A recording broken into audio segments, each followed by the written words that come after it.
তো আজকে আমরা একটা গেম খেলবো। সেই গেমটা হলো কপি করা। তুমি কি আমাকে কপি করতে পারবা? হ্যাঁ। আচ্ছা, তাহলে আমার তরফ থেকে 100 টাকা এখানে দিলাম, এবার তুমি 100 টাকা দাও। 100 টাকা। ঠিক আছে, যে কপি করে আমি যা করব, ও যদি তাই তাই করতে পারে তাহলে এই 200 টাকা তার, আর যদি ও না পারে তাহলে 200 টাকা আমার। 1 2 3।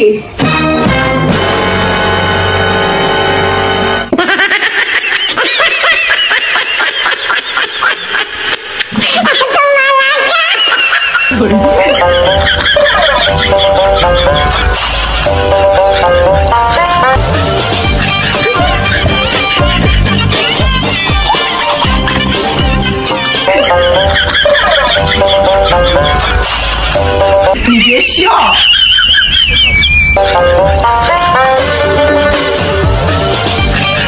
এটা হেরে গেছে, ও খেয়ে নিয়েছে ডিমটা, আমার ডিমটা গোটাই বেরিয়ে গেছে। কি মজা! আমি এবারে 200 টাকা জিতে নিলাম। 你别笑。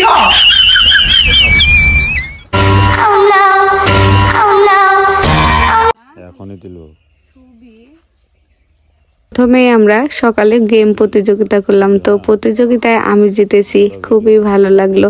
তো যাই হোক, প্রতিযোগিতা শেষে দুপুরে রান্না বান্নার জন্য আয়োজন করতে চলে আসছি। তো আমার বাড়ির আঙিনায় অনেক কচু শাক হয়েছে, আর এই কচু শাক খেতে আমার খুবই ভালো লাগে।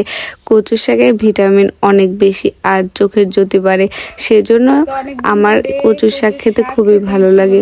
তো বাড়ির আঙিনায় কচু শাক হয়েছে, তো আজকে তুলতে চলে আসছি। আজকে আমি কচু শাক রান্না করে খাবো। আমার অনেক দিন ধরে মন চাইছে কচু শাক খাবার, সেজন্য আসলে কি আমি তুলতে চলে এসেছি। এখন আমি কচু শাকগুলো তুলে নিয়ে যাব। অনেক সুন্দর হয়েছে। কচু শাক তুলতে লেগে আমার একটা গানই মনে পড়ে গেল, তো একটু এক কলি শোনাই। গ্রাম ছাড়া ওই রাঙা মাটির পথ আমার মন ভোলাই রে। লাগবে না, এগুলোতে হয়ে যাবে।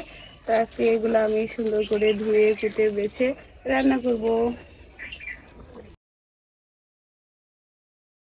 আমার বাড়ির পেছনে অনেক কচু শাক হয়েছে, যাদের কচু শাক খাওয়ার ইচ্ছে তারা নিতে পারেন।